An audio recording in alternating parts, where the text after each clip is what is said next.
So let's start on a lighter note because we're going to be going dark. We are. Extra dark than usual. Yeah. And oh, by the way, we are really officially on iTunes now. I know. I'm so happy. Yeah. And thank you so much to our friends and to the new creepers. Yeah. To everyone, to the people who are listening to us. It means so much. Yes. It's so heartwarming to see comments on our posts like, oh my gosh, I'm a fan, or like, I'm on episode 2. Okay, fine, 2. Yeah. But and people are like tagging us on shit. I know. It's so... Thanks, guys. Yes. Thank you guys so much. We're so silent because... No, I'm trying to... This is so difficult because like the whole week I was reading about it and I was just like bursting at the seams, and I was hiding a bit during work hours to squeeze in some research. Fuck. We're disrespectful employees. I still love my job. Hi, Tim. Oh my god. Your boss's name is Tim, right? Yeah. I'm saying hi, Tim. You don't even know him, but okay. Yeah, I don't even know him. But Tim is like supportive, so... He probably won't even hear this. I hope not, because I just said like I squeezed in some research time during work. You're a disrespectful employee. No. No. We're so ready for this episode, but at the same time we're not ready. Yeah. But we just want this out of our We want this perfect. That's why we're not ready, but we're bursting at the seams, so I guess we're ready. Oh, yeah. We have listeners, by the way, Gab. Oh, yeah. We're pretending like we're already talking to them, thinking that we know what we're doing, but welcome to Creepy Conversations with Kalai and Gabby. Gabby and Kalai. I'm Gabby, and that was Kalai. And today we're going to talk about the very controversial case, the case of the decade, the Chiong sisters. Case. Yeah, case. Oh my god, what is wrong? The Chiong sisters case, right? Are like officially known as People versus Larrañaga et al. Is it? Et al. Yeah. Yeah. Yeah. So yeah. By the way, I have a question for you, listener, the one who's listening right now. I have a question for you. Like, are we so desensitized by the fact that our investigators suck that we just accept the fact that they butchered the case? Like, they did the investigation, and no matter how influential we think the Chiongs are, if they do know important people in our government, but if our justice system wasn't corrupt, it wouldn't be swayed by influence. We wouldn't even be questioning if the people in jail are innocent or not. Exactly. So, yeah, your opinion, our opinion, it will just be what it is, an opinion, or worse, it'll be just a thought. It's basically irrelevant if we don't ask questions to the right people, if we don't ask for a call to action. So, my other question is, when you see a case as big as this, and it wasn't handled well by the police or the investigators or our justice system, like, what do we do? Like, I see people out there who just start making conspiracy theories about who's not really dead, and making slideshows and uploading them on YouTube. Like, the fuck, you're missing the whole point of the documentary. No, because they're trying to solve the case on their own, and you're not, dude. You're not experts. You're not supposed to do that. Yeah, and people are like, the police are like happy about the fact that you're not even pointing your fingers at the wrong people. You're not even pointing your fingers at the right people. And no, because it gives them a distraction, which is what they want. That's exactly what they want. And are we not going to question what the fuck happened during the investigation? I mean, lives were wasted. Like, it wasn't just Mary Joy and Jacqueline's lives that were wasted. There were people that were, there were innocent people, minors, that were put in jail, that could be innocent. And we're just busy sharing conspiracy theories on social media. Like, Jesus, people. Your logic is as flawed as the people who handled this case. And oops. That's it. Did you just say that? Yeah, my feelings are out. And that's it for our podcast today. Bye. You're just kidding. Oh my god, what is wrong with us? So, so to those... See, it was just the beginning. It was already intense. This is like, I don't know. I don't know what I was about to say. I'm sorry. Bye. I'm sorry. So, to those who don't know, the most basic idea of this case is that two girls, one cup joke, two girls were abducted. God. Ew, I'm sorry. I'm so sorry. I'm going to hell. My bad. Two girls were abducted and raped and then murdered by 7 guys. So according to the Freeman, there's this timeline that was pieced together from statements of different witnesses. So it started in July 16 at 8 p.m. in Ayala Center, Cebu, which is a mall, where Jacqueline and Mary Joy was found talking to Aznar and Laranaga at around 11 p.m. at Archbishop Reyes Avenue, corner Camagong Street, which is now known as J. Solon Drive. A commotion inside a white car was seen, wherein Jacqueline got out of the car, but Aznar went after her and pushed her back inside. At 11:45 p.m. at South Bus Terminal, Jacqueline and Mary Joy were transferred from the car to the van. So this was a convoy. On July 17, around 1:30 to 2 a.m. at Barangay Awayan Karkar, someone saw that a van was parked in front of a store and then Adlawan was buying some barbecue and a bottle of rum. 3:30 a.m., a resident of Karkar heard voices, peeped through her kitchen, and saw 3 men talking near the tamarind tree. And later she said that she heard a man's voice shouting, like, "Escape, go." And on a different perspective, at around the same time, someone who was on his way to deliver shoes to Barili saw the white van parked near the tamarind tree, where he also saw Laranaga and Aznar and 2 other men drinking outside the van. At 5:15 a.m., a tricycle driver saw a white van and noticed that it had tinted windows, and he later told a farmer he met 300 meters away from the van that he saw someone jump. On July 18 at 6 a.m. in Sitio Tanawan, Barangay Guadalupe, Karkar, Mary Joy's body was found.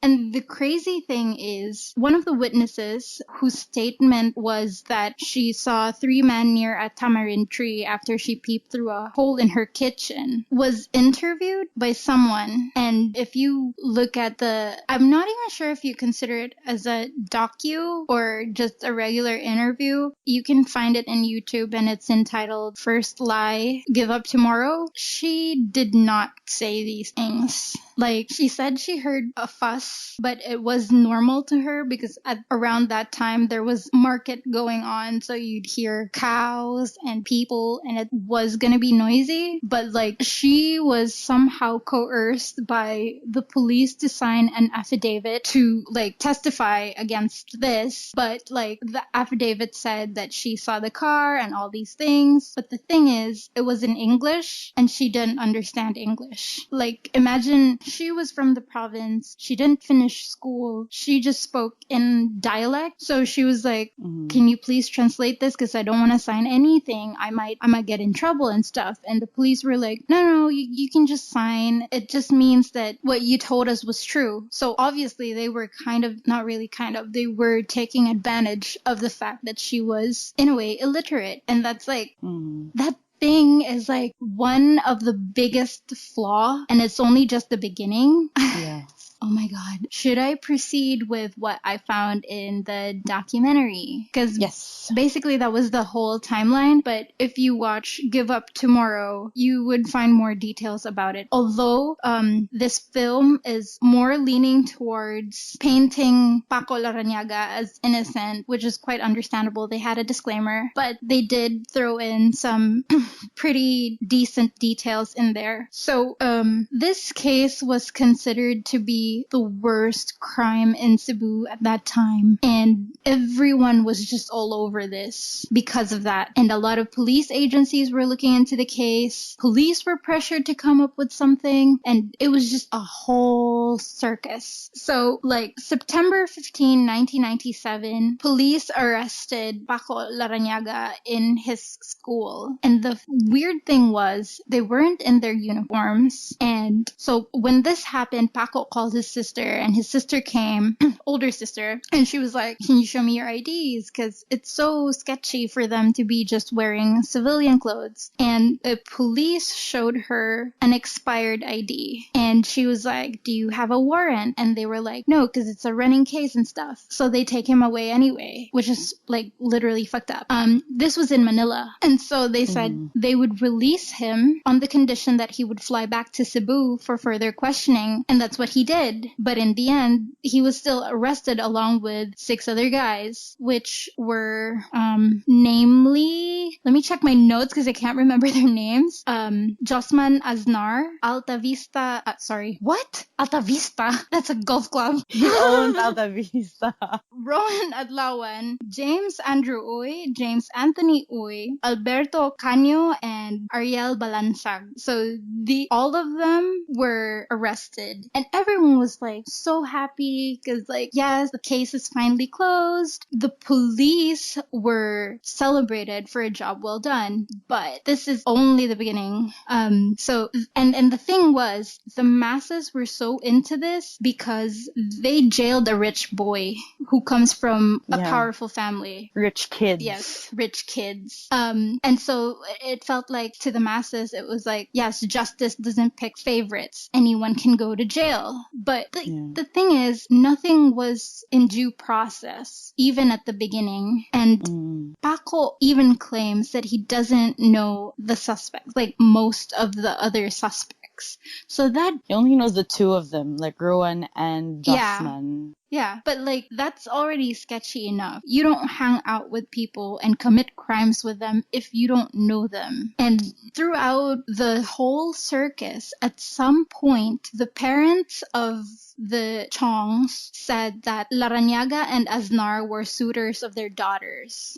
And the suspects were like, what the fuck are you talking about? I don't even know these bitches. What is up? And so it's like, you start to wonder, why were they doing this? What was the point in that? And I think they just wanted to really make sure that, yes, the police are doing their job and we got the right guys. Then they start, the interviewers start questioning the guys who did the investigations. And one of the superintendent, which was Napoleon Estelias, said he was working on the case and that he knew Janicio Chong, which was the father of the victims. And he knew him because he was friends with Chong's boss. And the thing is, he was asked who the boss was, but he couldn't really answer well. Yeah, I can't remember. Yeah. Like, Liar of the Year award goes to who? It's like, what? You said you were friends, but I can't remember his name? Like, he's like Mariah Carey. I don't know. So which is it really? Are you friends or are you not? Right? And that's just, oh my God. That's one thing. And if you really look at their body language, you can tell he was squirming. Like, yeah, he was like uncomfortable. Yeah. He was like, I can't wait for this interview. Be over. Yeah. It was crazy. And then they start interviewing the former NBI director. Oh yeah. And then he confirmed that Police Inspector Pablo Labra was the one who really pushed for the arrest of Paco Larrañaga, because he got hold of a list that had Paco's name in it as a juvenile delinquent. And he based most of his decision from that. And according to the NBI director, Florencio Villarin, that his decision was premature. So then they go on to interview Pablo Labra. Oh my gosh. I just want to talk about this guy. Yes, we should. You guys, if you watch which you should, the documentary, you really want to punch this guy in the face. It's like, he has a very punchable face. My God. So they go on to ask him, like, why did you decide to arrest him? And then he says, like, oh, we got hold of evidences that led to the suspect. And they were like, what are these evidences? And he couldn't give a straight answer. He was just beating around the bush. He was just talking about the same shit over and over again. Like, he could only give out vague statements like, oh, there were pieces of evidence that led us to the suspects. And that's all he could say. And so And at one point, he even said, I can't really remember. Yeah, I remember that. And then the interviewer was like, so, like, we can't continue with this interview because you can't remember. And he was like, and he gave, like, the perfect motherfucking smile that I swear to God, when you see that smile, your hand will, like, immediately curl. Yeah, you want to drill your fist in his face. Yeah. That smile was, like, enough excuse for you to punch him. He had, like, the most punchable smile ever. No, it felt like, yes, I got away with something, so let's end this conversation. I'm just so annoyed. Like, I remember the whole thing. Everything is so fresh because just before we started this, I checked the documentary again, and shit, he doesn't even start talking. He's like, at first glance, when you look at the film, when he's there in the screen, you hate him already. True. That's what I felt too. It's like, this guy is so fucking sketchy. Why does he even work for the police? And he even had like those very obvious eye movements that you could tell he was lying or like he was hiding something. And it was like, probably. I know, I just have this gut feeling. But we're not here to convince you guys about that. So yeah, whether or not he lied or not, he still has a very punchable face. Yep. You just hate him. So 6 months after the arrest, there was still no solid evidence linking the suspects to the crime. And at some point, Leo Lastimosa, which is a journalist, was also there. He was very young. It felt so weird. Like, because I don't know. I still see him in the news today, and he doesn't look like that anymore. So it's like, oh my God, you were young at some point. I didn't realize. Sorry, I just had to say that. I don't think he aged that much. He didn't, but like you could tell like he was younger in that film. Oh yeah. But he did highlight that Janisha Chiong was related or had a connection with a very known... Don't say it. I'm not saying... Okay. I'm not, oh Don't my say God, that his is name. how he died. I am not gonna say his name. The documentary didn't even say But you his could name. read his mouth. I did. I lip read. I'm like, yep. I can't even remember. No, because I just looked at it, so of course I know. Yeah. But yeah, he was believed to be in connection with a drug lord or someone sketchy in Cebu. And coincidentally... In the entire Philippines. Right, yeah, yes, the entire Philippines. And coincidentally, he was supposed to testify against that guy, but a day before that, his kids were missing. They went missing. This happened. And so he didn't testify. And Leo Lastimosa tried to actually convince the investigators to look into a third party being involved in the crime, like try to look at it in this perspective, but police didn't want it. They were like... I don't think he pushed enough. I'm just kidding. We can't tell. Or maybe, I don't know. We can't remember. I don't know. Because we were too young. I don't even remember this case. But I knew it happened, but I don't recall any details at all. I remember it. My parents were hiding it from me. Anyway, I'll talk about it later. So after that happened, the police came up with a new set of suspects, which is like weird. Yeah. Where is this coming from? But okay. And so the Chongs were really trying so hard to push this case, to get it done, and even to a point where Mrs. Chiong started offering promotions to people handling the case. I'm not even sure how that could happen. Like, where is this power coming from? But she was promising people that. But yeah, anyway, at some point, they also raided the Laranaga farm because, quote unquote, someone tipped the police that they heard screams coming from the farm. And this order came straight from the president, which at that time was Joseph Ejercito Estrada. And known to everyone, the Chiong family also had a really close connection to the president. So they were really banking on his office to help them with this case. Yeah. Thelma Chong's sister worked as a secretary or something for the president. Yeah. So it was the president was involved in this case. He was pushing for things. And he's not even a great president. He got Jesus. impeached, for Christ's sake. He was a disgraced president. Oh my God. But like stupidly enough, he almost became president. No, did he run for president? What did he run for recently that he almost won? No, he won as the mayor of the city of Manila. He ran for something else as well. I think that was still for president, and he ranked third I'm not sure. Anyway, people are dumb. So much fun in the Philippines, guys. So 10 months later, the police found Rusia. So his full name is like Davidson Valiente Rusia, and he said that he dreamt of stuff that were haunting him. So he's a suspect turned state witness, and he testified against the suspects in return for immunity. And Lai, are you still there? Yes, I'm still here. I'm just listening to you. Oh my god, you're so quiet. I feel like she probably dropped off, but I'm listening. Yeah. So he confessed. He said that he was haunted in his dreams, and although he failed the test to be a state witness, he was still allowed to testify. And people were so into what he had to say because it felt like to everyone this was gonna bring clarity to this case. So everyone wanted to hear what he wanted to say. He even had like some sort of fans club wherein like, oh my god, yeah, like people still visited him in prison and they started giving him gifts, or like they would pray over him. But that's not just in the Philippines though. In America it's way worse. They celebrate serial killers. No, because like what people saw was like, oh my gosh, you're so pure, and like bless your cold heart because fucking pure.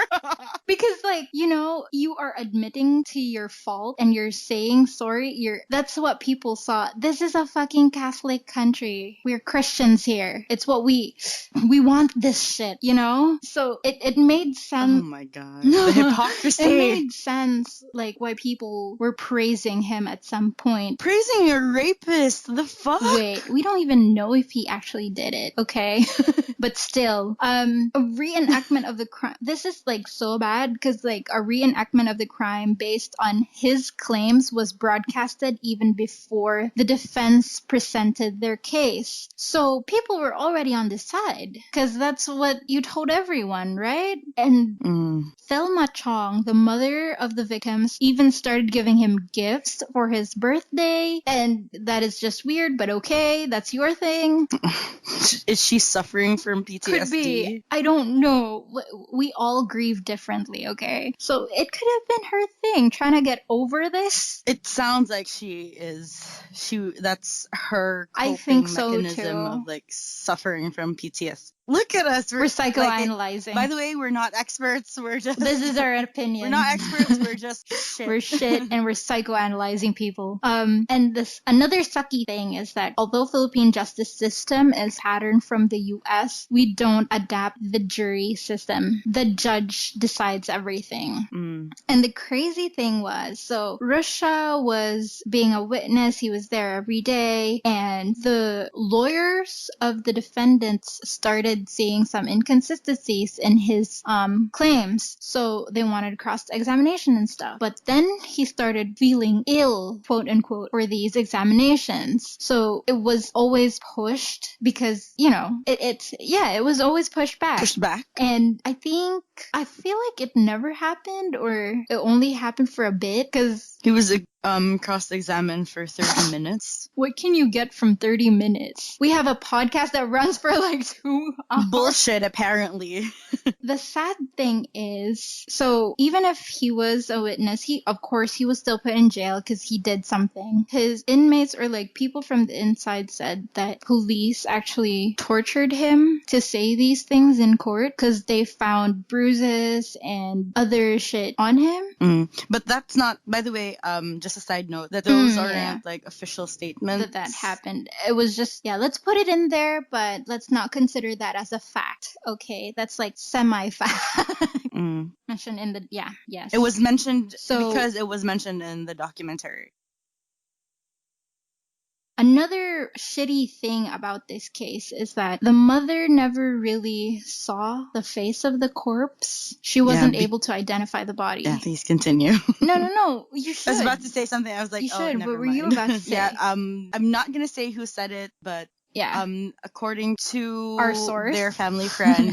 Shit, I said it. But yeah, according to their family friend, like, she didn't want to see Mary Joy that way. Like, she didn't want her last vision or like Memory. her last memory of Mary Joy to be that way. From what we know, she didn't identify it, but I don't know if she looked at it inside the coffin or whatever. And another thing as well that I think we should mention, that it was hard to identify her because the corpse was already bloating. Yes. And she had a lot of bruises on her face, but I saw the blurred picture. It had like her hair was like the similar profile, right? But you couldn't be too sure because because we don't know them. Yeah, that too. And I have a news article here that said when they found the body, it's here, hold on. An autopsy conducted on July 20th indicated that she was raped by more than one man, and based on vital tissue reactions, she was pushed off the cliff alive. She was found to have died of brain hemorrhage and physical injuries that included multiple fractures in the skull, left clavicle and ribs, a dislocated right knee, lacerated wounds on the forehead and hands, contusions on the forehead and abdomen, and abrasions in various parts of the body. So this body is literally mangled. And I feel so sorry if it was Mary Joy, like, I feel so sorry that she had to go through that shit. Yeah. If it wasn't, like, oh, fuck. Like, I'm so sorry I'm sorry that it had to happen to somebody. This should not even happen to anyone. Yeah, it shouldn't happen to anyone. So you guys better watch out. Like, don't be like us. They don't know about it yet. Yeah, that was just like a teaser. But don't be like us. I swear. It's stranger danger, people. Yes, all the time. So after a week, the body was found. The police sliced the skin off the corpse's thumb. I have no idea why. That is so fucking creepy and radical, but they did it, and they found that the fingerprints matched Mary Joy's voter ID. I think they did it because the body was like decomposing fast, so they removed the skin of her thumbs or her fingers so that they can match it through her voter's ID, which was like the only ID she had. ID that had, not really, but I think it was the only ID that could identify her. What the actual only fuck? Shit that has a database they could run through it. This is why you get tattoos, people. This is why you get tattoos. Mom, Dad, be proud or be happy that I have one, because you don't even have to look at my face if I go missing. You just know. I shouldn't say that. That's so bad. I'm not gonna get lost, Mom and Dad. I'll be fine. You don't have to worry. This is how you get murdered, literally. Yeah.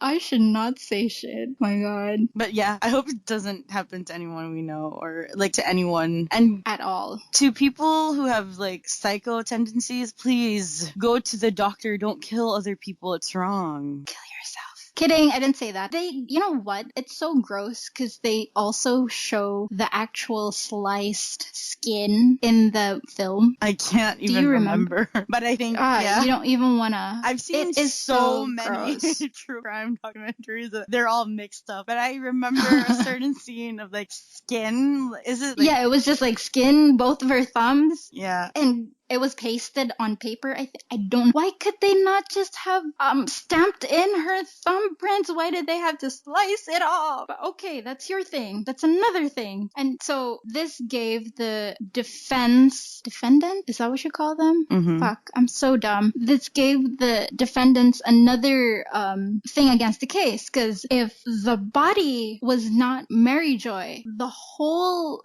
story provided by Rusia would have been false, right? Mm-hmm. Because he said that he was there when it happened. This was the girl. This is what we did. And if that fucking body was not even who they thought it was, then this bitch is a fucking liar. By bitch, you mean Russia? Yeah, him. So the defendants got in their lawyers to do forensic investigation just to prove stuff, to examine the body. But, so the judge was cool with it, but then he somehow changed his mind. He was like, no, this is irrelevant, so you don't really have to do that. The defense lawyers were shook, man. It was like, you know what? Bye, Felicia. I'm not doing this, because that was just so crazy. And like, they were just tired. Yeah. I mean, I think I would do the same thing. It's like, I'm trying to prove something here, and you're stopping me from possibly giving you the truth that nobody here is ready for. So the judge is hurt. It's like, bitch, why you do this to me? I'll send you to jail. So all the defense lawyers went to jail. Because oh my every God, one of them. I remember that. That was such a fucking funny scene that they were just hanging out. I know. Yeah. And they were like smoking in jail. I was like, fuck it. I got jailed because I stood up for what I believed in. And the defendants were then assigned public attorneys. And my gosh, these guys don't even know shit. Like, if you assign new lawyers, then they'd have to study the whole case before they can even defend some. I mean, it only makes sense, right? Yeah. So, and just a side note, why was he wearing shades? Why was the judge wearing shades in court? Can you do that? And we can't even ask him anymore. Can you? Oh shit, yeah. My bad. But I think it was so hipster, he started deal with it.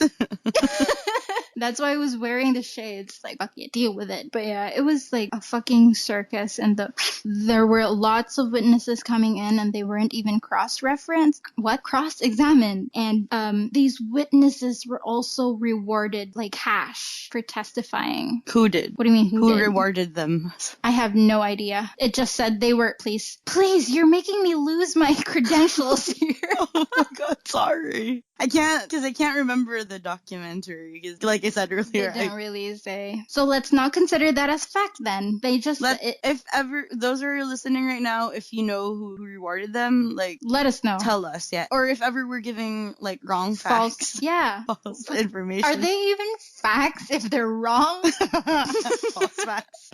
If we're giving like wrong shit, we're sorry in advance, and we're let us know for sure gonna correct it. Yeah. I mean, but we're pretty sure of what we have. If it's not true, just tell us. We'll tell the whole world, like, you know what? We fucked up. That was wrong. This is the truth. We're known to be shit. Yes, deal with it. Where's my glasses? I need my shades. So, and okay, where was this? The witnesses were paid and stuff. And actually, at some point, the defendants actually got to present their case, but this was only a year later. And so they brought in some witnesses that Paco Larrañaga was in Manila when this happened because he was with friends. He even took a test the next day, but like for some reason people just didn't believe that shit because they think that they could pay these people to testify, which we will discuss later. Like, Jesus, people. Anyway, continue, so Gab. Crazy.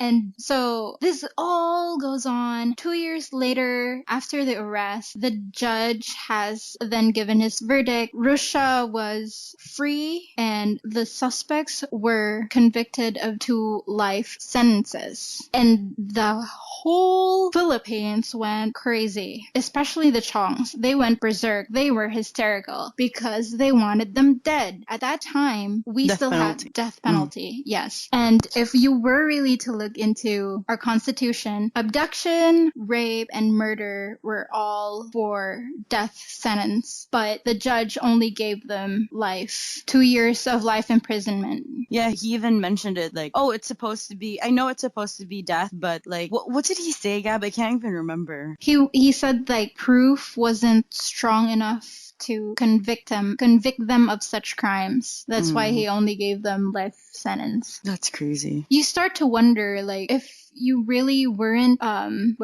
convinced that they did it, why were they guilty? I said this before to you, right? Like, I have a feeling that the judge himself had, like, at the back of his head, he somehow had a feeling that these kids weren't really guilty, but there were like strong eyewitnesses, and our country, like, we rely a lot on eyewitnesses. Yeah. So, and they had a lot of eyewitnesses against these kids, against not all of them are kids, but against these these boys, Yeah. these men. So I think that's why he had to call them guilty. Oh, and just for reference, people, at that time, Paco Larrañaga was 19, Josman Aznar was 24, Rowan Adlawan was 21, James Andrew Oy 17, James Anthony Oy 16, Alberto Caño 31, and Ariel Balansag is 21. That's why we say boys, because they were underage. Most of them were underage. Two were underage. Yeah, but they were still convicted. I'm not even sure if we can do that. It's like, what are the rules? I think at that time we had like juvenile system compared to now that we don't really have it. If you're under 18, you can get away with shit. You will just sleep overnight at the SWD, and then, which is like a social welfare department here in the Philippines. You're just gonna be detained, and then you're gonna be set free the next day. But eventually the verdict was changed to death sentence by, well, the president didn't decide on this, but he was really pushing for it because he felt like it wasn't the right verdict. Like, he wasn't agreeable to it. So they were really sentenced to death. And that's when Paco Larrañaga started, the family of Larrañaga started reaching out to the Spanish government because he was half Spanish, so they can do that. And he was a Spanish citizen. He was born in Spain. Yeah. And so the Spanish government started helping them. At this point in time, this is when former President Estrada was impeached. I don't know how to pronounce that anymore. Impeached. And the vice president, which was Gloria Macapagal Arroyo, was promoted to being the president. So she became president, and the Spanish government started reaching out to her. And as a form of, what do you call this? Alliance in a way, or like, there's a treaty that you can't like kill. You can't put a Spanish citizen in death penalty in our country. I think there's a treaty, or I don't know what it's called.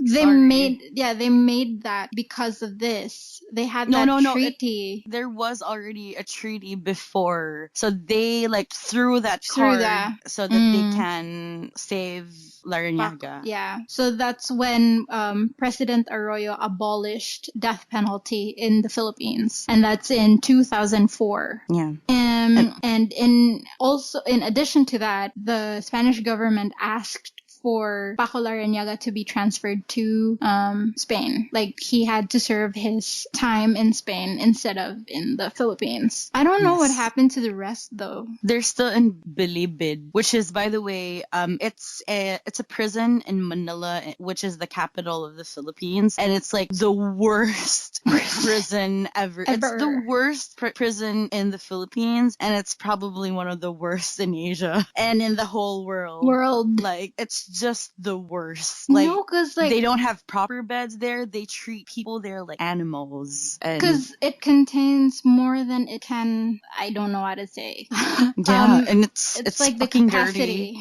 Yeah, shit. Paco is kind of lucky. Like, now that I think about it, is there even a way for me to be a Spanish citizen? Just in case. What? You're not even in the Philippines anymore. Right. I forgot.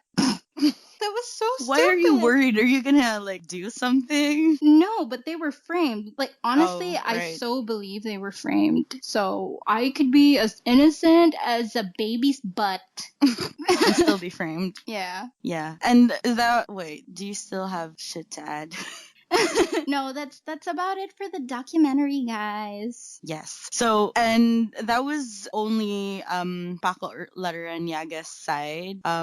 Yeah. So, one thing I would like to discuss, though, because I saw it in the documentary, and I think you wanted to discuss the psychology as well, Gab, right? Yeah, just a bit about it. Where is it? Oh, yeah. So we base most of our decisions from eyewitnesses and stuff, but I read up on psychology of memory. I actually read some studies, and I have sources here. Like, it's an excerpt from Integration of Emotion and Cognition in Lateral Prefrontal Cortex. I have no idea what that means. That for one, your memory is very faulty because there are stages in which you collect these memories, and if at a certain point there are distractions, it can prevent us from registering these memories completely. And they are treated differently depending on whether they are associated with pleasant or unpleasant emotions. We tend to remember more of the pleasant emotions rather than the unpleasant ones. And strong emotions can also impair memory for less emotional events experienced at the same time. So there would be some pieces of that information that you forget because it's not really prioritized in your subconscious. That already makes it faulty. And at the same time, memory has this thing called mood dependency, which is you can't fully remember something if your mood does not match your mood during that time of the memory. Does that make sense? Yeah. Yeah. So it's really, you don't want to weigh more on witnesses. That's my opinion, though. Yeah, that's why I said earlier that this episode is going to be a call to action. Like, we need to change some things in our justice system. But although the eyewitness system isn't just here in the Philippines, it's all over the world as well. Yeah. A lot of people, even in like really high-tech countries, still rely on eyewitnesses if they don't have enough evidence, especially in a case that doesn't have enough evidence. And by the way, speaking of that, I would like to explain some of the shit that we have in our justice system and how our process here, because like I don't think I mentioned this earlier, but one of the things I saw in the documentary and as well in the reaction of the people on social media, we have this thing called the CSI effect or the CSI syndrome, which is, how do I say this? I can't fucking explain it, but it's people acting like they're experts, but they're just people who watch too much TV. So CSI was a show like before, back in early 2000s. I think everybody knows what CSI is. But in case those, anyway, but Doesn't I'm not matter. gonna lie, I was one of those people. I had that CSI effect as well before I think I got, everyone gets that. yeah, before I got really into true crime. And also because of this case, I learned a lot of horrifying and disappointing truths about our country. And I know. I'm pretty sure you guys aren't ready because I wasn't ready. So shit, let me just recap a little bit. So like I said, that TV show is famous for like where people get all of the evidence in one day and solve the case in one day or even less than a week. And they have like fancy sunglasses and they have the Who as background music. So I'll explain real quick how investigations work, not just here in the Philippines, but in general. In general, yeah. Like for those who haven't witnessed or seen a crime scene, I mean, you guys are lucky because I haven't. It's not pretty. And I have too. Yeah, the timeline is the crime is done, body is left or thrown, and then body is found. News will then spread like wildfire before the cops are called, and way before the cops will arrive. By the time the cops will arrive, people are surrounding the body. Like usually it's 3 to 5 feet from the body. And one thing that you have to remember, 3 to 5 feet from the body is still part of the crime scene. Yes. Before the cops arrive to close off the crime scene, that's before the cops will arrive to close off the crime scene. Meaning you're stepping on the crime scene. There are people stepping on the crime scene. And then also one thing, the cops that arrive on the crime scene are not investigators. That's one thing that you have to remember. They're not part of the CSI, the crime scene investigators. They're not trained for that. Yes, they're not SOCO. By the way, fun fact about SOCO. SOCO is Scene of the Crime Operatives. Not the show, but the actual people or the group, or is it like a task force? But that SOCO, it wasn't formed here in the Philippines until early 2000s. Whoa, I didn't know that. Yeah, it wasn't formed yet at the time during the case happened. There were investigators, but usually they're just cops that collect evidence. They're the ones that ask around. Our shit is primitive, so it still is, I think, at some point. Yeah, and it's like I said, it still is. And before, some evidence up until now, actually, some evidence aren't even bagged properly or labeled properly. Yes. So, like I said, it's not just here in the Philippines, so don't worry, you guys, but we really need to worry about it. And so which is it? Like, it kind of of gives you assurance that it's not just here in the Philippines, but we really need to act on it. But and because cops are humans, and we all make mistakes. Yeah, and with humans comes human error, which is sad because lives are involved. But anyway, however, what happens with this is that when there's a crime, whoever is in the police station or whoever is nearest will be the first ones to go to that crime scene. Yeah. And some of these cops are newbies, or they're not, the super cops. They're not the super cops. What is this, RoboCop? They're not the experienced cops. Yeah. I'm not saying at that time during this actual case they were newbies. We don't know that, but there are cases. Yeah, it's a possibility that these actual shit happen. And then after the cops arrive, they start collecting evidence. Once they have that, they will hand it over to investigators or the detectives who study the case, and then they go after the eyewitnesses that were listed down by the cops. So meaning, it goes to another person who studies it. There could be like information that was missed out, and all the other complicated shit. And also, if paperwork wasn't done properly, then the case will be hard to solve. Like one small wrong label or one small info left on the paperwork could mean months or years of delay. Yeah. If not, it could be the reason why the case wouldn't even be solved. And it doesn't stop there. Once the investigators do their shit, it will get passed on to the lawyers. So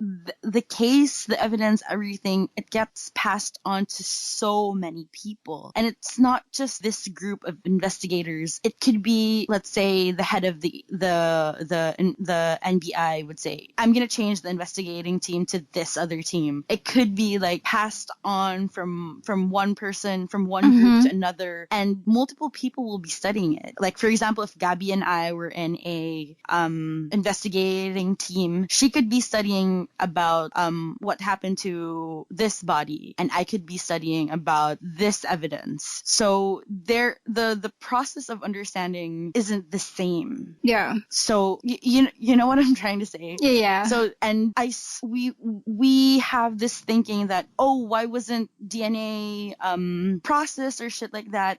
I read something about that. Yeah. Fun fact, by the way, DNA matching wasn't possible here in the Philippines until early 2000s. Yeah. And the first case that was, which we will cover, by the way, in another episode, the first case that proved, that used DNA matching to solve a case was like in 2004. Yeah. My God. And it wasn't even proper legal process, and it was a private company that did the testing. Yeah, because I read this study in forensic DNA analysis in criminal investigations from UP Diliman, and this was like published in 2003, and they really said that routine use of DNA evidence in criminal cases has yet to be adopted in the Philippines. And it's not, oh fuck, how do I say this? It's not all over it's not a normal practice to use DNA matching. Yeah. Even in the US, because I would like to explain, because you might say, how come in the US they do shit like that? No, even in the US, they have a system. If they run that system, like the DNA, the fingerprint, they run it in a system of those that were already in jail. For example, if your suspect was never in jail, it wouldn't be in the system. So that's why they would ask fingerprints from other people as well. And they would swab DNA matches. But what if your list of suspects, your actual killer isn't in the list of suspects? Your killer will be loose forever. That's right. So that's why. And just recently, it was just this year, I think, that the police in the US, they saved like all the DNA, and they solved a certain serial killer case by running through Ancestry.com. And that's a private company. That's not in their government. And could you imagine here in the Philippines, we don't have that shit. We don't. Cases like this could be solved like 100 years from now. And we don't even know how the evidence are stored. do we even have evidence lockers, or do we have a lab where all of that is kept? I have no idea. See, that's why this episode is a call to action to have our system changed. What the fuck are we spending on if we can't like, where are taxes going, man? Where are our taxes going? Our country is overpopulated, but we can't spend on shit like that. You know what I'm trying to say? So it's a call to action. Or, you know, the government could ask for donations to... Could they ask for donations? I don't think so. But maybe they could Patreon. Look into... or maybe they could look into... This is why we need to take our scientists seriously. Our scientists are underpaid and they don't have the proper shit. It's time that we give them the things that they need to solve cases like this. Anyway. It's so annoying because also the evidences found were tampered in this case. It's not just this case, a lot of cases. Yeah. No, but we're talking about this case, so I'm going to say this case. Yes, this case. Yeah. But for those that are having like CSI effect, put it in your mind. Yeah, no, put it in your mind that how you see it on TV is like 15 times worse than what it actually is in real life. So don't go all up and say, what about DNA shit? What about... It's not that easy. Nope. We're a fucking poor country. And we have to remember this happened like decades ago. So if you want to kill somebody, don't do it. That's it. Don't. Just don't. This involves everyone now. Mm-hmm. Look at us. We're like at the beginning. We were like, and now it's like preaching everyone to not kill. Since when did we ever preach for somebody to do stuff like that? Oh my god! Remember in our like episode 2, the serial killer episode, we were like, "Don't kill people. Don't do it." Reference that. But for real though, seek help if you have urges. If you feel like your temper is short. Like killing urges, Gab. Like if you have that, or if you have like, I forgot what I was about to say, but if you have dark thoughts, seek a therapist. It's okay, dude. It's okay that you're not okay.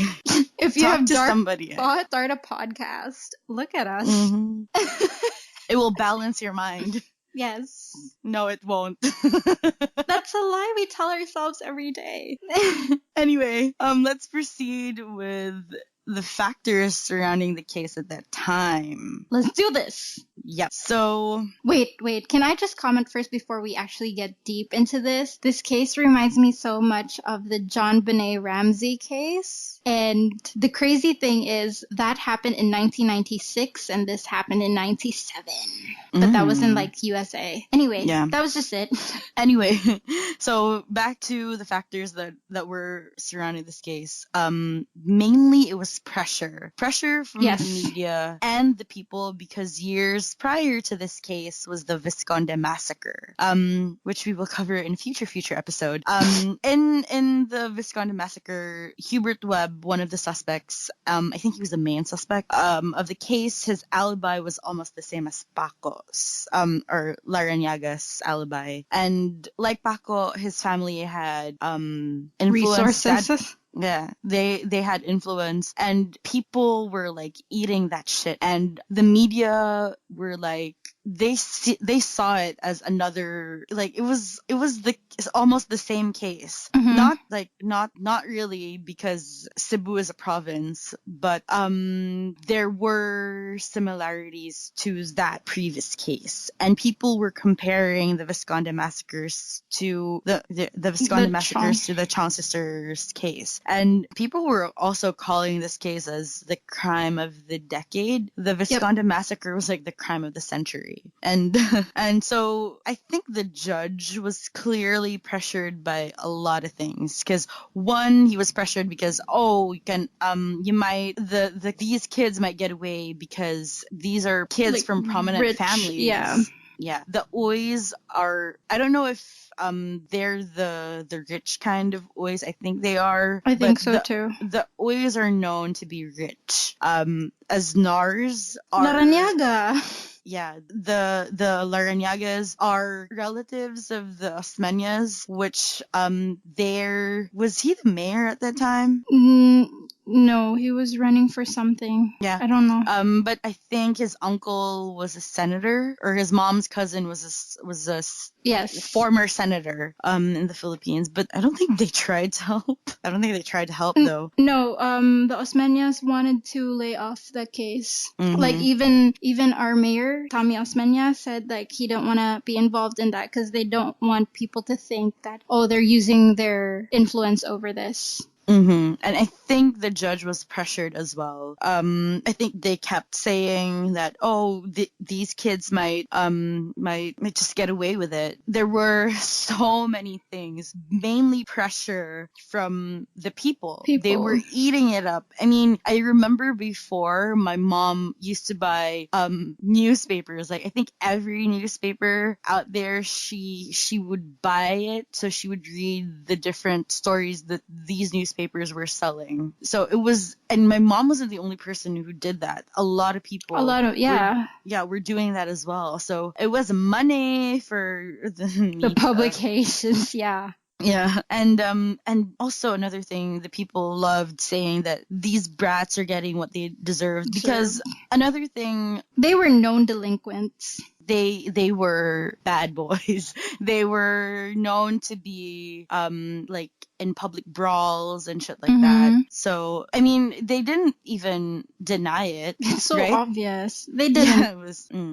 So that was the main thing that affected the case. And another thing, the judge was going through something. So I think his. Oh my gosh, we didn't mention that. What? We didn't mention that he killed himself. Yeah, he committed suicide. Like, was it months or a year after the case was closed? I think a year after. I'm not sure. He committed suicide. Yeah, but one thing is for sure, he committed suicide in Waterfront Hotel. Should we mention the hotel name? Whoop! Too late. But he did, and but it's already in the news. People know. Yeah, he committed suicide, and the way he committed suicide was fucking brutal, man. Yeah, it was kind of sketchy because I don't find it sketchy. Maybe he really was sad, but he slashed his wrists and his ankles, and then he shot himself. He was already bringing a gun. Why didn't he? Sorry, I shouldn't ask that, but. We're so insensitive. Obviously, Sorry. We're talking about something like this. But yeah, we have so many questions and we're really holding back actually because we just don't want to. Even with like information, I've got so much dirt, but the world is not ready for it, and I don't want to get killed. I don't want my family in trouble, so I'm not gonna say it. Yeah, I'm just gonna say yeah. It's like yep. Let's get on with it. Yes. Next. So we're gonna move on to the case files. By the way, I've been respectful to lawyers ever since, but like shit, this is next level. Your eyes will bleed. I saw the court case files. Same. And it hurt my eye. Like it took me, I read this before back in 2014 or 13, I can't remember, and then I read it like a few weeks ago. It takes me weeks to try to finish it, and I can't digest it. I swear to God, I was like, I know I'm reading words, but I can't even understand it. And there were like lawyer terms that I didn't even try. I was like, it's like I give up. Let's leave this to the lawyers because they study this and they're paid for this, and I'm not. So I didn't even try, but I tried to get the most that I could from the case. By the way, to the lawyers out there, shout you guys out. Rock. Yeah. Yes. Whether you're a clean lawyer or dirty lawyer, you guys still smart. Yes. So, by the way, we won't be naming the witnesses because it's just going to take too much time. And because we also don't want people to bombard them with questions or anything, it's up to them if they want to speak up or whatever. Yeah. But we will be posting the link to the Supreme Court documents. There are 4. Yeah. Which will be on our blog, creepyconvos.tumblr.com. You can see their names there, so we don't need to mention it. Mm-hmm. The only names that we will be mentioning and have mentioned are those that are constantly mentioned in the media media, like the victims, the parents of the victims, the suspects, the parents of the suspects, and the prosecutors. Okay, so I'm gonna start with what wasn't mentioned in the media. You can't really find it a lot on the media, and it's not mentioned in the documentary as well. And by the way, guys, be prepared because this will lead to so many questions. Like, it might leave you sleepless, and I know it has for me. It happened to both of us. Yeah. And to some of our friends as well. And I know some people already know this, but so this is obviously for people that don't know it yet. And so first question, why was Mr. Larrañaga arrested in the first place? And how did the people select him? Investigators, according to the court case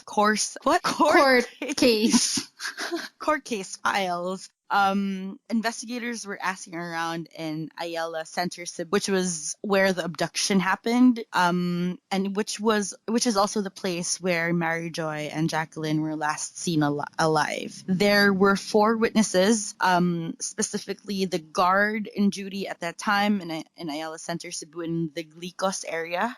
For those that are here from Cebu, you will probably remember or know what I'm talking about. This is the time zone area now. Yeah, the old terminal, which is now the terraces, I think. Is it? No, it's the time zone area. Because the terraces is the lagoon. Oh, okay. It used to be the lagoon. Anyway, it doesn't look like that anymore. So yeah, it doesn't look like that anymore. And 2 employees from Glicos and another employee in Ayala saw and described and identified Larrañaga and Aznar talking to the Chiong sisters. I'm not going to mention the timeline because I think Gabby already mentioned it. This was around 7 or 8 p.m. Yeah. And then another thing, this was brought up by the defense or the lawyers, the Chiong's lawyers.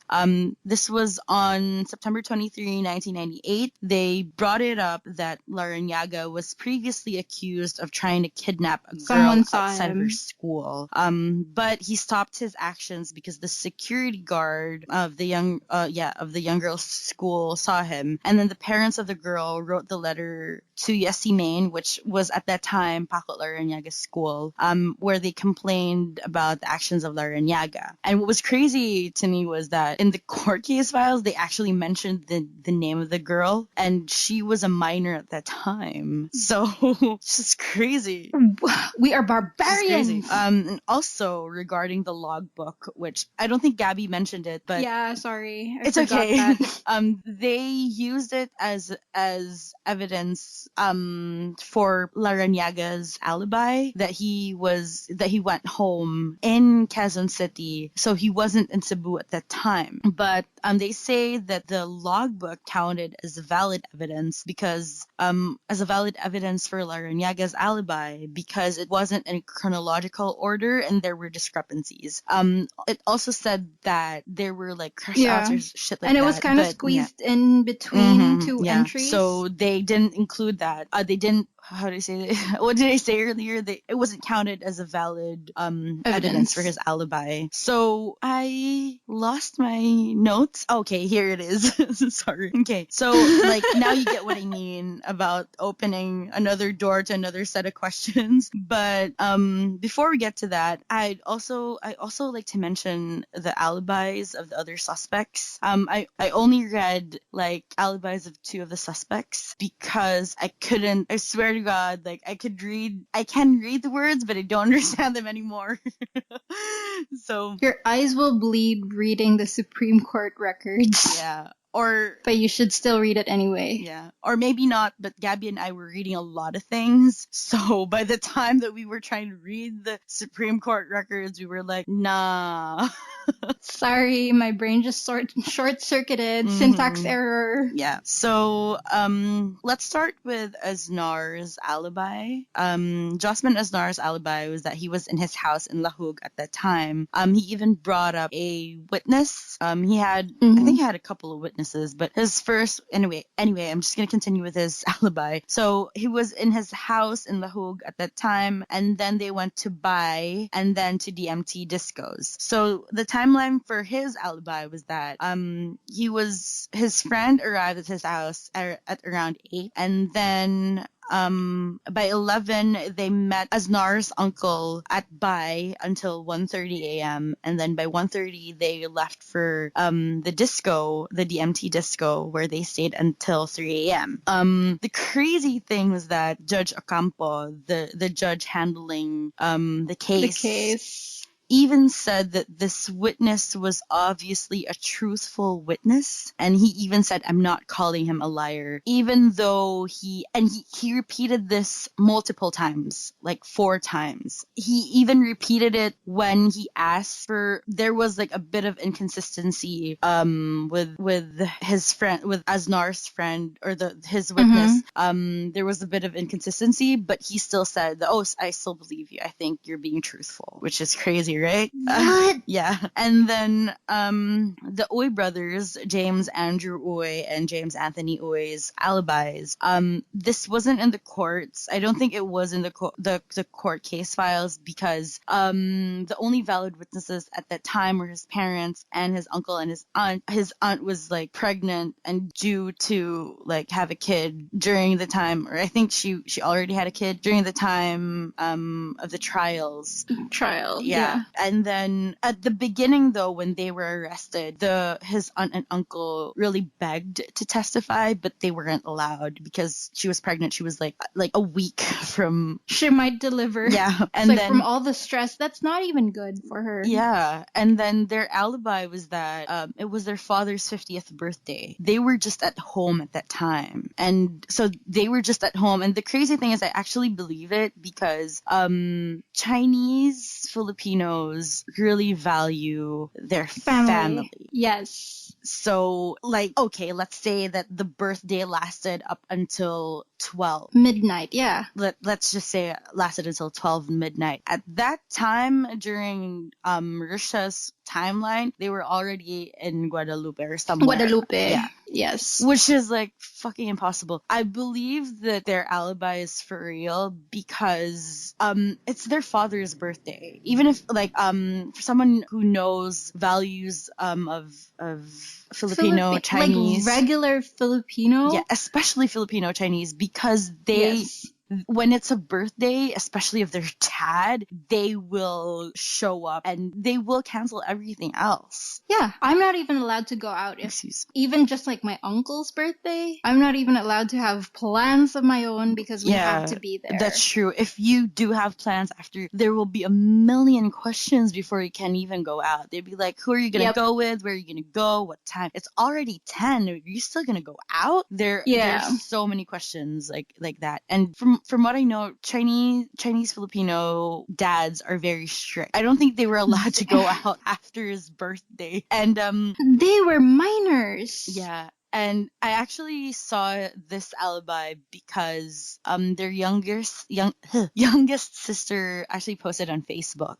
I'm not gonna say her name. You can just find it.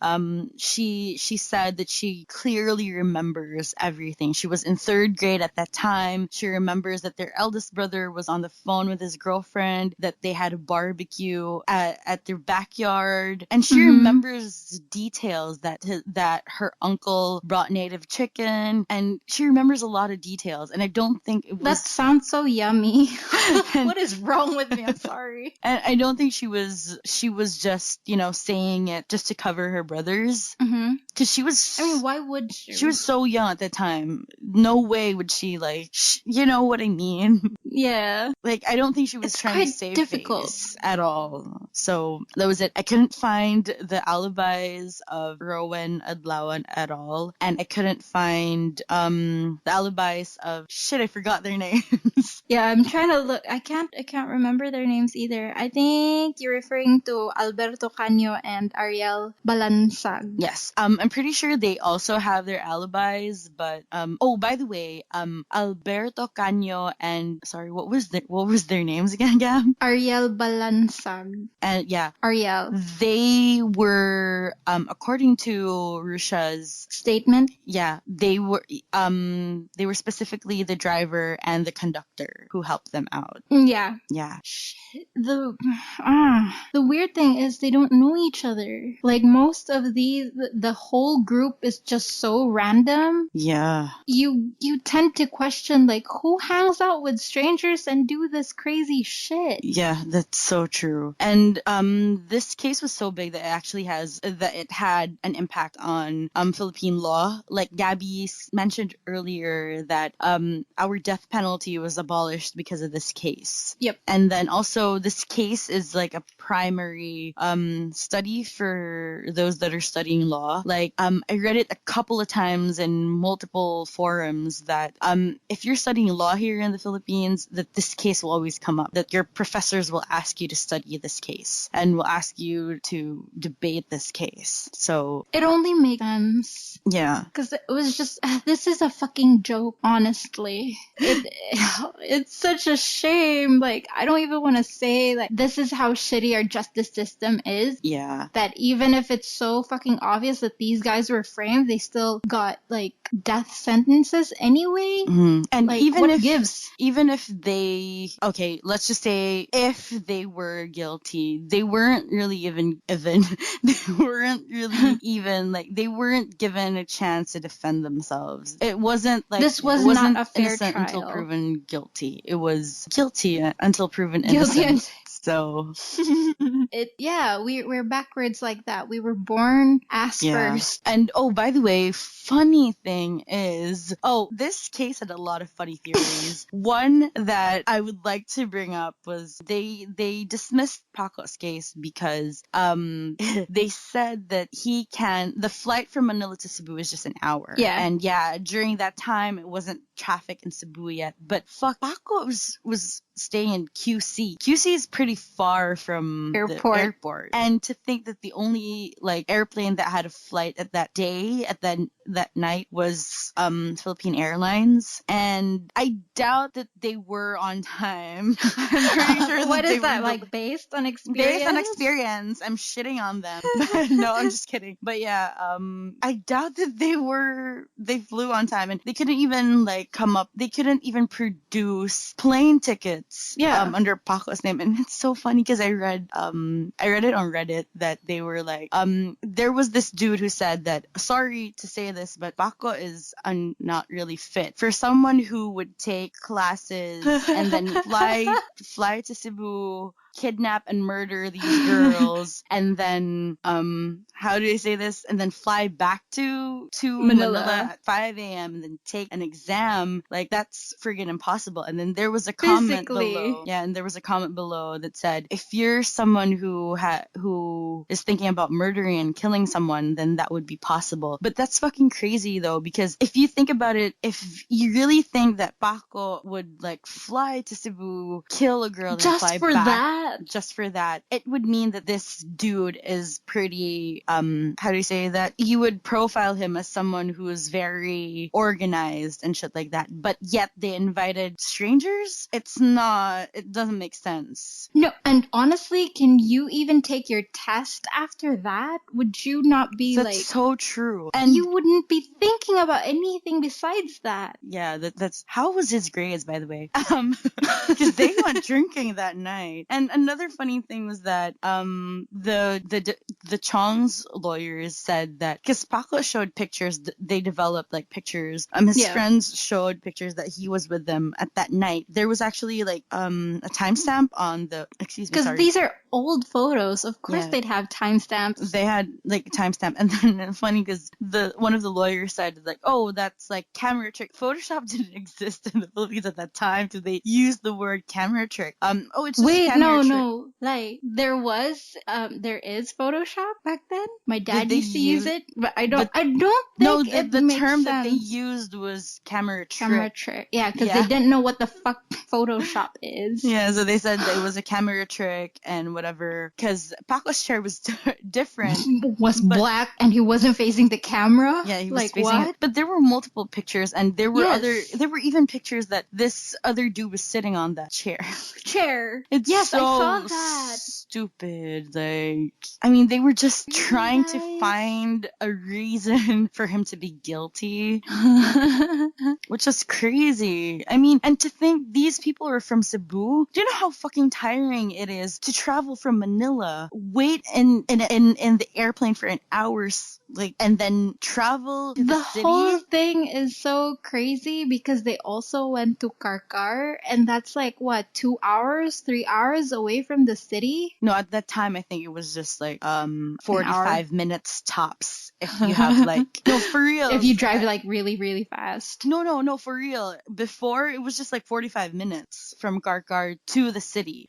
Wow. I've never been really around this the province when I was young. But if So- it's like during non-rush Peak hour.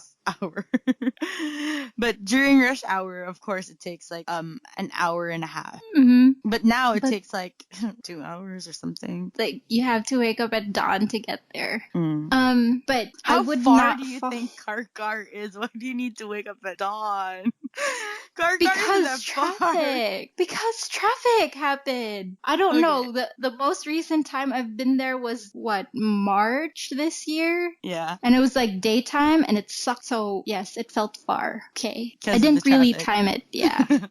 Sorry. So yeah, and But then I wouldn't blame the lawyers of the Chongs to try and prove that they were guilty. I mean, yeah, that's of course, their that's job. their job. That is their job. But yeah, and I do understand the part where the judge said, because they had like 40 witnesses, right, in Pacos, in Yeah. Laranyaga's side, and the judge was like, no, I'm not gonna listen to all of the testimonies because they're his friends and they were saying the same thing. So Yeah. it was a waste of time. It was like pointless. Yeah, it was a waste of time for him, and they were kids. Like, in his head, he was probably like, "Oh, they're just gonna say the same thing." Like, Mm-hmm. I think he was waiting for real. I don't know what kind of evidence he was waiting for, but No, but it made sense. I mean, like, I know Laranaga was only trying to prove his innocence by bringing in a lot of people to prove that he was not in Cebu at that time. But Mhm. it also makes sense for the judge to say, you know what? to dismiss it. Yeah, Yeah, it doesn't make sense anymore. I know, I get it, so let's not. let's not listen to all of you guys. Yeah. Yeah, which is, I don't know, is that normal practice to not listen to all of the volunteering witnesses? I think so. Because the weird thing is, I also read, like, what are the qualifications of being a witness? Mhm. And it's really just anyone who has something to say that is helpful for the case, for as long as they're not, like, they are not mentally challenged. Or or they are not like immature or whatnot. So anyone really could be there. Yeah. So if you look at the case, why Laranaga was found guilty, because one, he had do you call them defense attorneys, right? Yes. The defense attorneys were able to produce the previous accusations that he tried to kidnap another girl, and then their other like the logbook and other shit, it wasn't really that strong. Because for the judge, he was thinking that, oh, these other witnesses, like the security guard in Ayala and the other workers in Ayala, they were able to identify. They were like, yeah, that's for sure him. So maybe for the judge, it was like, oh shit, this is like, they really are guilty. That means something. Yeah. Yeah, because they couldn't produce, aside from like producing witnesses that they know, they don't really have any other, I don't know what the other shit are, but like, yeah. But I really think if we just did proper forensic or like we had the ability to do proper forensic investigations on actual evidence you could work on, this would not have been that crazy. Yeah, that's true. I have a question though. If Ako or any of the witnesses or any of the suspects, any of the 7 of them said that, oh, we did it, would like Tama Chong still have the same reaction as what her reaction is with David Rusia? Ooh, that's a hard one. Do you want her to answer that for us? Yeah, that's a serious question. Yeah. Ooh, yeah. I don't really know. And I don't I'm want not. to I'm not answer for trying to myself. like. Yeah. I'm not trying to like shame her or whatever, because she's grieving. People grieve differently. Maybe Oh, that's her yeah. way. I just want to know if she's gonna forgive them. That's all. What she wants. Well, there are statements that she says she's forgiven them, but she hasn't forgotten what was. I don't really know. But also the thing is with grieving in terms of someone close to you being murdered or you're not ready to lose them. It's a different kind of grief that everyone is familiar with when losing someone naturally. Like you can also check that in forensic psychology that it's hard to understand how a person reacts to that kind of grief, and oftentimes these are prolonged because they have to relive it over and over again when they do the trials, and the trials don't like finish off fast. Yeah, they last for years. Yeah, especially for this case, because there are like 7 of them, and they have like multiple witnesses. So that's why it lasted so long. And by the way, we forgot to talk about David Rusia's. Did we talk about his statement? No. We forgot. But yeah, he said that, I think you know it better than I do. Me? Yeah. All I have is like this article from the Philippine Daily Inquirer published in 2009, where he said that he was present at most of the episodes of the crime and pointed Asnar and Adlawan as the one who sees Jacqueline and Mary Joy, and the sisters were waiting for a ride at home at Ayala Center, Cebu, and Russia said that the sisters were taken in a rented van to a house in Guadalupe, Cebu City, where they were raped in separate rooms by Aznar Adlawan Laranaga and James Andrew Uy. He said that Balansag and Canyo then drove the van to Karkar, where Mary Joy, her head wrapped in masking tape, was pushed off the cliff, and he said that Jacqueline was taken back to the city early next day. So yeah, that's his story. Yep, that's his statement. I have a question for him. We have a Dear Rusia segment. Like, for real though, you are so questionable. Like, okay, let's say that the girls were really murdered, and the Chongs really believe that these 7 boys really, like, they did it. But to Rusia though, I have a question for you. Like, what do you do in your spare time to be invited in something as big as that? Like, are you known to kidnap and rape girls? Like, what did Rowan Adlawan, when he saw you, he was like, dude, come with us. We have this big thing. And you were like, yeah, sure, I'll they weren't do it. even close. Yeah, he even said that they weren't. Then why the fuck did you do it, bro? Why? It's oh my god. And he is such a sketchy character, because I remember, and I really think it's quite funny when he fainted in court. Such a wuss. Because, like, he said that he wasn't convicted of anything or whatnot, and then someone was able to provide evidence that he was, what do you call this, a burglar? He had burglary in US, and then that bitch fucking fainted. It's like, you don't even have to tell us. You know what? You don't even have to tell us you're lying. You fucking fainted. What's up with that? Well, he didn't really lie. He just didn't say the truth. He was not even, like, he wasn't fit to be a witness, and yet he was still allowed to. But okay. Yeah. I've got my own Dear Rusia as well. It's like, Dear Rusia, what possessed you to get in a car full of strangers? Who does that? We do that. And this is why. I have a funny story, by the way. The reason why my mom was like obsessed with this, and she was like open. She like exposed this to us so that because my sister and I were both girls, obviously because she's my sister. Yeah. And she was like, so that you wouldn't get in the car with full of strangers, and you wouldn't go with strangers. And fast forward to 2017 when we were stuck in Malaysia.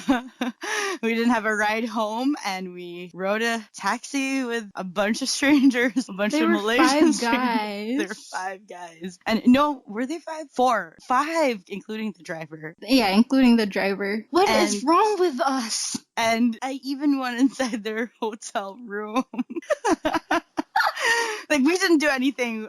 We just needed help to pee. Getting home. Yeah. That's why you got inside the hotel room. And like, my friends were like, they're smarter than me because they didn't go inside the hotel room. But I was like, I went inside the hotel room. And there were like other boys inside the room. I was the only one who didn't get inside. Yeah. But our other friend, she went straight up. Because she, like, you know what? I need to piss. The bathroom. Yeah. And I just voluntarily went inside because I wanted to see what their room looked like. And then, no, yeah, for real. And then when I went inside, there were like other boys in there. There wasn't even one boy who was like half naked. And I was like, oh, this is wrong. It's like, no, this is how you get raped and murdered. Bye. But they were good guys, though. I mean, shout out to, should I shout out? But, shout out to you guys. Let's not. But he helped us like a lot. Oh yeah. We got home. Oh yeah. They were good guys. And we obviously don't be like us because we're really good judge of characters. We can tell if you're sketchy or not. Yeah, for real. We are like poster girls for murder victims, so don't be like us. Yeah. But we're talented because we're witches, so we have. Yeah, it's kind of. Do you want to finish off the like? Yeah, I have Dear Rusia segment. Do I have one more question for him? Yeah, I have. Yeah, you do. I have 2 more questions for him. Mm-hmm. So, Dear Rusia, why'd you do it? Like, why'd you rape and kill them? Why didn't you stop your friends? Why didn't you stop yourself? Yeah, right? So many questions, but the biggest one is... No, wait, please. Let me ask my last question. And Dear Rusia, can you still stitch your stories together? He couldn't even do that properly while he was testifying at that time. Mm-hmm. Like, even the defense attorneys were able to catch that from him, like the inconsistencies in his story. So, I don't know. I don't think he can do that now. Yeah. And the biggest question? Dear Rusia, where is Jacqueline? Yeah. Like, if he said they brought her back to the city, but that is so vague. Why couldn't he tell somebody the exact location? Or why couldn't he point? Did where they the even warehouse try? Is? Yeah. I mean, you're being friendly with the Chongs. Like, at least, like you said, your conscience couldn't take it. Like, dude, let them rest. Let the Chongs, like, finally rest. Tell them where it is.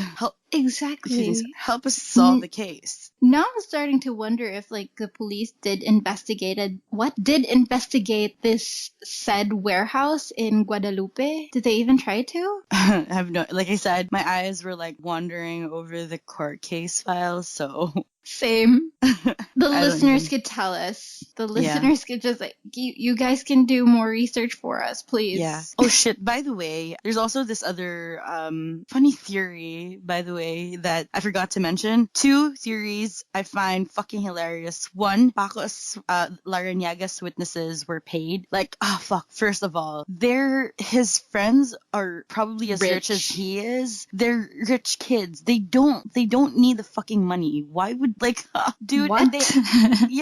And and you guys ever thought about, like, could the other witnesses, like the employees in Ayala, could they be paid as well? Like, you know? They are more likely, I'm not trying to bring them down or whatever, but there is a higher likelihood that they are paid. Yeah. I mean, that they could easily be convinced by money. Yeah. We're not saying that they are, but Yeah. didn't you guys think about that possibility? So that's crazy.